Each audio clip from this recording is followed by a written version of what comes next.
이 도가도 비상도하고 이 대조로 이 두 번째 문장이 이 명가명 비상명입니다. 이름이라고 할 수 있는 이름은 늘 그러한 이름이 아니다. 참된 이름이 아니다. 이런 말인데. 그러니까 우리가 생각으로는 뭐 두 번째 문장도 뭐 생각으로 이해해 보려고 그러면 이해할 면이 없지는 않아요. 근데 첫 번째 이야기보다 이 생각으로는 이 두 번째 이 문장을 이해하기가 쉽지가 않습니다. 첫 번째 거는 우리가 그래 도는 도라고 할 수 없는 거고 이름 붙일 수 없는 거니까 이 도라고 할 수 있는 도는 참된 도가 아니다. 이건 우리가 이해는 돼. 이게 이해. 지금까지 전부 이걸 전부 그런 식으로 이해만 했죠. 두 번째 문장은 이해하기가 쉽지 않아요. 이름이라고 할 수 있는 이름은 참된 이름이 아니다. 그럼 가짜 이름이라는 말인가? 이 부분이 이해가 안 돼요. 뭐 이름에도 무슨 가짜 이름이 있고 진짜 이름이 있나? 우리가 이제 이런 사물을 컵이라는 이름으로 부르는데 그럼 컵이라는 이름은 가짜 이름이고 진짜 이름은 또 따로 있나? 이런 식으로. 생각으로 이해하기가 쉽지가 않아요. 이 두 번째 문장은. 그러니까 훨씬 첫 번째 문장보다 이 두 번째 문장이 뭐라고 해야 됩니까? 우리가 이해하기 쉽지 않다. 다른 말로 하면 우리가 이 구하고자 하는 이 도에 더 가깝다고 해야 됩니까? 좀 그런 느낌이 있어요. 두 번째 문장이 도에 더 가까운 느낌이 있어요. 물론 첫 번째 문장도 당연히 도를 얘기한 거죠. 분별하지 말라는 이야기잖아요. 도라고 할 수 있는 도는 참된 도가 아니다 이 말이니까 분별하지 마라. 분별만 했다 그러면 그건 도가 아니다. 두 번째 문장은 그렇기 때문에 우리가 깨달아서 자기가 이런 부분을 이렇게 공감하지 않으면 이게 이렇게 쏙 다가오지가 않습니다. 이름이라 할 수 있는 이름은 참된 이름이 아니다. 그러니까 여기서 이 참되다 거짓되다라고 하는 거는 이름에 있는 게 아닙니다. 물론 이름은 전부 거짓된 거예요. 이 부분을 우리가 공감하려면 깨달아야 된다는 거예요. 우리는 이 분별할 때는 이름이 진실한 걸로 알고 있습니다. 당연히 이걸 컵이라고 그래야지. 이거를 뭐 종이다 그러면 틀렸다고 그래요. 근데 깨달아서 보세요. 얘를 컵이라고 하든 종이라고 하든 얘하고는 아무 상관없는 거야. 얘하고는 아무 상관없기 때문에 그 모든 이름은 다 거짓되다고 그러는 겁니다. 진짜가 아니야 그거는. 진짜는 얘지. 쉽게 얘기하면. 사물만 가지고 얘기해도 그래요. 진짜는 얘지. 얘 이름이 진짜일 수는 없잖아. 이름은 전부 가짜라니까. 우리가 가짜를 약속한 거야. 얘를 컵이라고 부르자고. 얘를 전화기라고 부르고 시계라고 부르자고.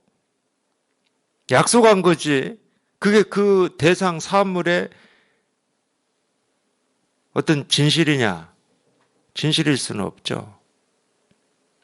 우리끼리 부르는 가짜 이름이죠. 그건 편의상 붙인 겁니다. 그래서 이름이라고 할 수 있는 모든 이름은 늘 그러한 이름이 아니야. 참된 이름이 아니에요. 전부 가짜지.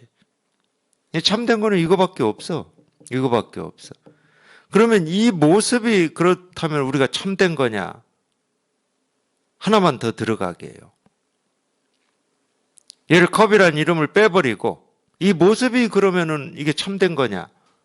그게 진실한 거고 그게 진실이냐? 또 그렇지도 않죠. 이 모습조차도 진실이라고 할 수 없는데 이 모습에 가짜로 붙인 이름이야말로 그걸 어떻게 우리가 참되다 진실이다 이렇게 얘기할 수 있겠습니까? 우리가 평생을 이 말을 쫓아서 말에 의지해서 살아온 버릇 때문에 참되다, 뭐 옳다 여기에 이렇게 매여 있지만 우리가 이름을 붙여서 부르고 있는 그 대상, 그 사물, 그 모습조차도 우리가 진실하다고 할 수가 없는 건데 진실한 건 이거밖에 없어요. 그러니까 참된 이름일 수가 없어. 참된 이름이 아니야. 그냥 이름은 다 가짜 이름이야. 근데 이 이름이라고 하는 거는 계속 제가 말씀드렸지만 전부 우리 생각의 세계입니다. 망상의 세계예요. 진실의 세계가 아니야. 그래서 이 본질과 현상을 도와 이름으로 이렇게 얘기를 했습니다.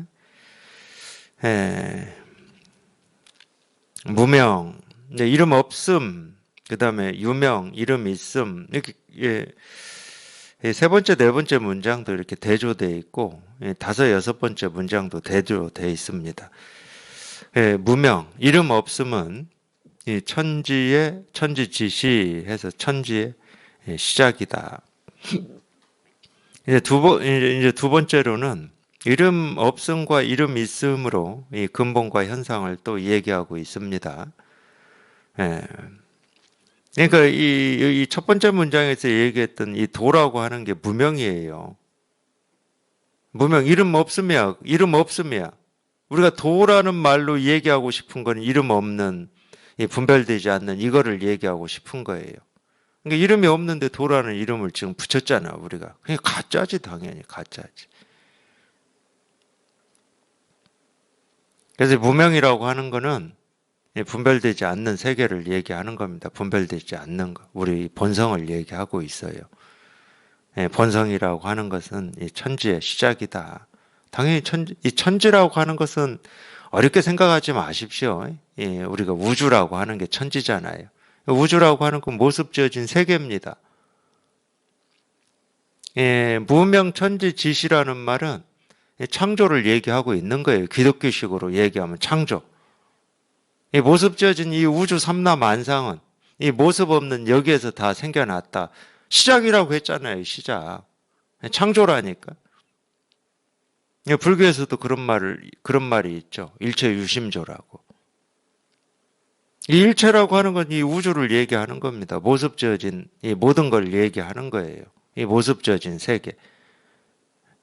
이 모습 지어진 이 세계는 이 우주 삼라만상은 어디에서 나온다? 이 마음에서 나온다. 이 마음이라고 하는 거는 우리가 분별되지 않는 걸 얘기하는 거거든.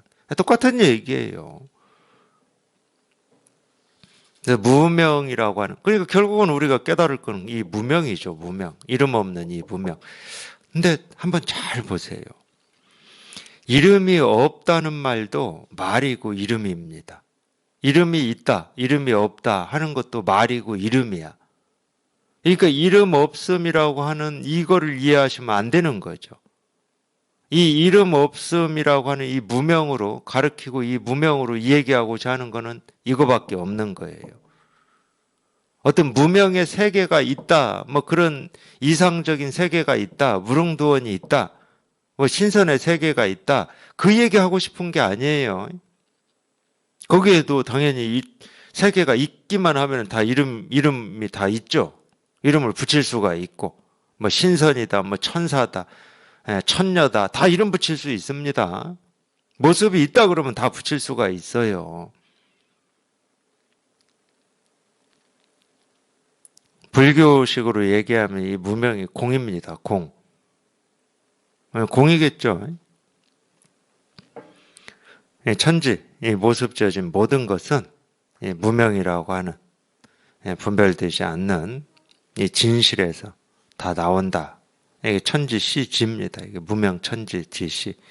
유명만물지무다. 그러니까 이 도덕경 1장을 보면은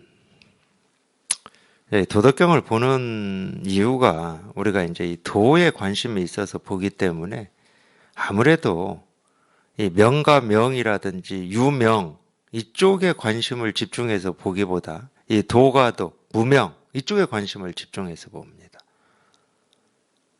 그러니까 이 명가명 비상명이나 유명 천지 지모 이럴 때 이 말은 그냥 별로 관심 없이 그냥 지나가 버리는 거예요. 이 말이 그러니까 100% 이렇게 소화가 안 된 채로 지나가 버립니다. 보세요. 이름 있음이 뭐냐? 만물의 어머니라는 거예요. 만물의 어머니. 이해가 됩니까? 첫 번째 문장에서 나왔듯이 무명천지지시는 우리가 생각으로 헤아려서 이해할 면이 있다니까. 하도 많이 들어가지고. 기독교에서도 창조를 얘기하고, 뭐 불교에서도 일체 유심조를 얘기하고, 적어도 이 마음 공부에 조금이라도 관심이 있는 분들이다. 그러면 이 말이 당연한 말이야.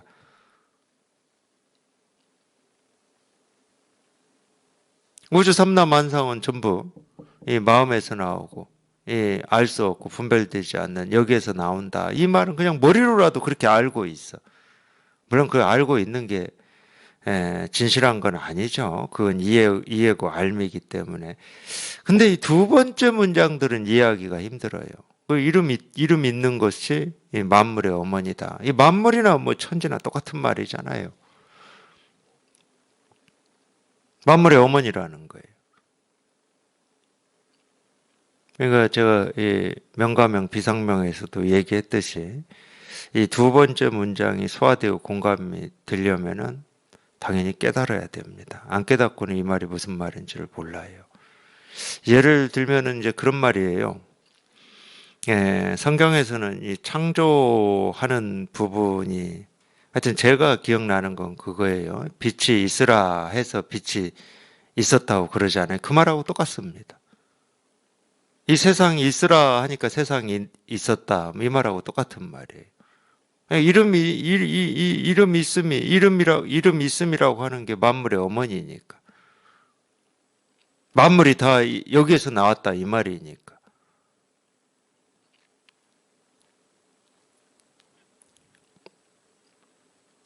불교에서는 이걸 뭐라고 얘기하는지 아십니까? 한 생각이 온 우주를 다 만들어낸다. 이렇게 얘기합니다. 한 생각이 온 우주를 다 만들어낸다. 그래서 제가 깨달아야 된다고 그러는 거예요. 깨달아 보면 이 말이 공감이 돼요. 이름 하나 붙이면 이걸 컵이라고 이름을 하나 딱 붙이잖아요. 컵이라는 이름이 딱 생겨났잖아요. 그럼 오주 만물의 이름이 다 생겨버립니다. 그 순간.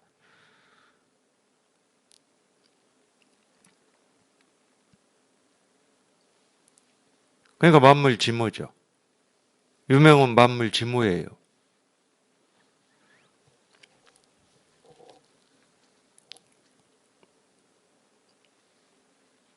물론 이제 우리가 이 분별을 넘어서야 된다 그럴 때는 이제 그렇게 방편을 안 쓰고 한 생각이 온 우주를 오염시킨다고 쓰죠. 왜 오염시키겠습니까? 이 모습 지어진 모든 거에 이름을 다 갖다 붙여버리기 때문에 오염된다고 그러는 거예요. 그래서 이름 하나가 생기면은 이 우주 삼라만상이 생겨나 버리는 겁니다. 사실은 이 우주 삼라만상이라고 하는 것은 우리가 이름 하나를 붙이기 때문에 생겨난 거예요. 이름을 붙이지 않으면 그게 이제 무명인데 여기에서 이름을 붙이지 않으면은 이 모습 지어진 세계가 있다 없다 할 수도 없고 모습 없는 세계가 있다 없다 할 수도 없는 거예요.